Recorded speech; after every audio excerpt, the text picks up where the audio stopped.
வணக்கம். வாங்க இன்னைக்கு நம்ம விஎஸ்கே சமையல்ல ரிப்பன் பகோடா, அதாவது பட்டர் சேர்த்து பாசிப்பருப்பு சேர்த்து இது செய்ய போகிறோம். நம்ம கடலை மாவில் செய்யல, பாசிப்பருப்பை வேக வச்சு அது மாதிரி செய்ய போகிறோம். இது நல்லா இருக்கும் சாப்பிட்றதுக்கு, நல்லா கற்கு முறுக்குன்னு இருக்கும் சாப்பிட்றதுக்கு.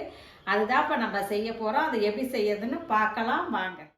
இந்த கப்பில் நான் 1.5 கப்பு அரிசி மாவு எடுக்க போகிறேன். அதனால இதில் ஒரு 3/4 கப்பு பாசிப்பருப்பு எடுக்கிறேன். இதை நல்லா கழுவிட்டு 2 முட்டையை நல்லா கழுவிட்டு இதை நம்ம நல்லா குழைவாக வேக வச்சு எடுக்கணும். இதை எடுத்துருக்கேன் பாருங்கள்.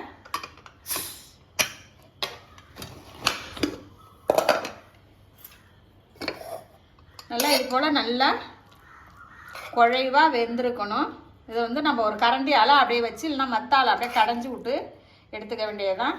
வேக வச்ச பாசி பருப்பை நல்லா அது மாதிரி நான் அந்த ஸ்பூனாலே கலந்துட்டேன் பாருங்கள். நல்லா குழைவாக வெந்திருந்தது.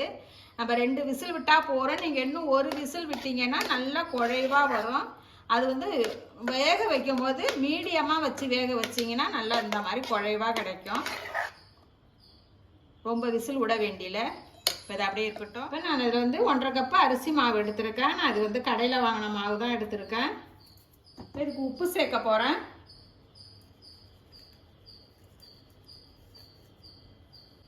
கொஞ்சமாக பெருங்காயத்தூள், மிளகாத்தூள் இது தனி மிளகாத்தூள் தான் நான் சேர்க்குறேன். ஒரு 1/2 ஸ்பூன் அளவுக்கு சேர்த்துருக்கேன். கருப்பு எள்ளு கொஞ்சமாக. இதில் ஓமம் எடுத்திருக்கேன்.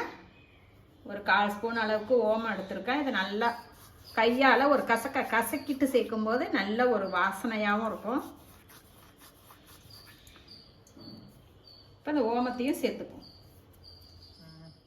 இப்போ இதில் நான் இந்த சைஸுக்கு பட்டர் சேர்க்குறேன். நீங்கள் பட்டருக்கு பதில் எண்ணெய் கூட நீங்கள் கொஞ்சமாக சூடு பண்ணி ஒரு குழிக்கரண்டி அளவுக்கு இதில் சேர்த்துக்கலாம். நான் அதில் பட்டர் சேர்த்து செய்யும்போது பட்டர் ரிப்பன் பகோடாங்கிறதுனால நான் செய்கிறேன்.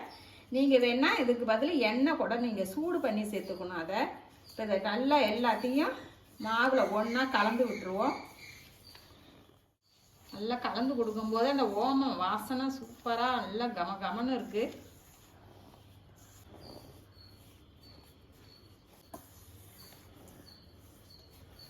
நான் எல்லாம் மாவை ஒன்று சேர்த்து கலந்துட்டேன். எல்லாம் எப்படி இருக்குது பாருங்கள். இந்த மாதிரி இப்போ இதில் நம்ம வேக வச்ச பாசி பருப்பை சேர்த்துப்போம்.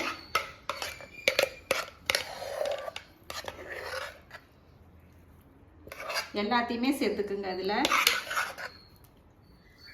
இப்போ நான் வேக வச்ச பாசி பருப்பை எல்லாத்தையும் சேர்த்துட்டேன். இப்போ அதை சேர்த்து மாவோட நல்லா பிசைஞ்சு விட்டுருவோம். நல்லா எல்லா மாவுலையும் சேர்த்து கலந்து விட்டுருங்க. அதுக்கப்புறம் நம்ம தண்ணி தெளித்து பிசைஞ்சு எடுத்துக்கலாம். இப்போ பாசி பருப்பை சேர்த்து நல்லா இந்த அளவுக்கு மாவு பிசைஞ்சாச்சு. இதில் நம்ம கொஞ்சம் கொஞ்சமாக தண்ணி சேர்த்து நல்லா நம்ம முறுக்கு மாவு பிசைகிற மாதிரியே தான். இது ரொம்ப கெட்டியாலாம் பிசைய வேண்டியல, கொஞ்சம் தளர பிசைஞ்சிங்கன்னா தான் நம்ம பிழிஞ்சு விடும்போது நல்லா தனித்தனியாக விடும். மாவு இந்த அளவுக்கு பிசைஞ்சு எடுத்தாச்சு. நல்லா இந்த அளவுக்கு தளர்வாக இருக்கணும். ரொம்ப டைட்டாலாம் இருக்க வேண்டியல. இதில் கொஞ்சம் மாவு எடுத்து இந்த அச்சு போட்டிருக்கேன். ரிப்பன் பகோடாவுக்கு இந்த அச்சு போட்டிருக்கேன் தட்டு. இதில் போட்டு கொஞ்சம் எண்ணெயை நல்லா இதில் தடவி விட்டுக்குங்க. இதில் மாவை ஃபுல் பண்ணிடுவோம்.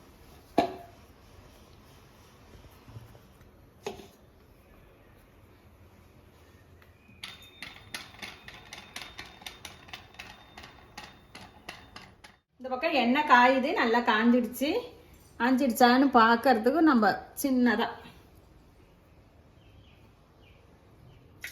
நல்லா காஞ்சிடுச்சு. இப்போ நம்ம பிழிஞ்சு விட்டுருவோம். அப்படியே துண்டு துண்டா ஊது பாருங்க.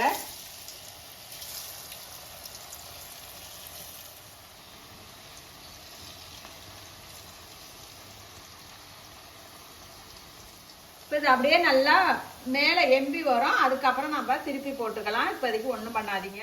இப்போ இது மேலே வந்துடுச்சு பாருங்க. வந்ததும் இது அப்படியே நம்ம பரட்டி விட்டுற வேண்டியதான். அப்படியே திருப்பி போட்டுக்குங்க.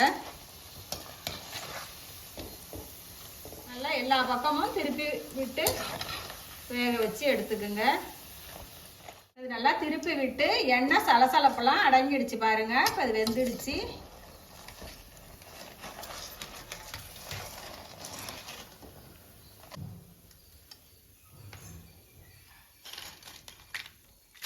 நல்லா கலகலன்னு எப்படி சத்தம் கேட்குது பாருங்க. இப்போ எல்லாம் செஞ்சு எடுத்தாச்சு பாருங்க. நல்லா மொறு மொறுன்னு எப்படி சத்தம் கேட்குது பாருங்க.